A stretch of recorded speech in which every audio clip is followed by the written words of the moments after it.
کتاب مخزن علم و دانش، گنجینه بی‌بها به شمار می رود. محض توسط کتاب انسان دانش و جهانبینی خویش را تقویت می بخشد.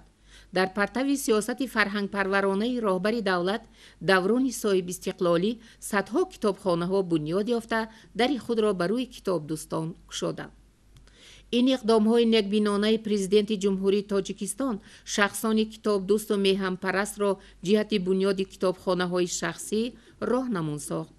ساکن جماعت دهاتی گلستان شهر لیوکان ولیزاده بردی یکی از آموزگار سابقه دار علوچی معارف ژورنالیست تصمیم گرفت که در خانه شخصیش کتابخانه دارای مخزن نادر را با شرایط خوب بنیاد نماید. اینک کتابخانه بر هوای مجهز دارای شرایط خوب برای مزاجان به فعالیت آغاز بخشید.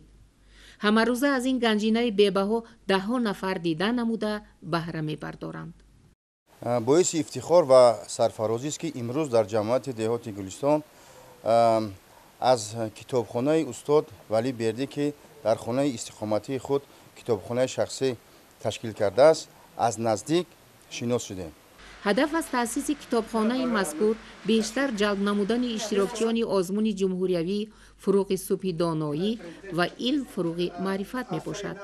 من بعد اهالی گوناگونسال دهه ایشان‌آباد شهر لیوکان برای مطالعه اثرهای نثری و نظمی ادیبان کلاسیک و معاصر به یگان مشکلاتی را از این خزینه بی‌بها صدها نامگوی کتاب‌ها را دریافت می‌نمایند.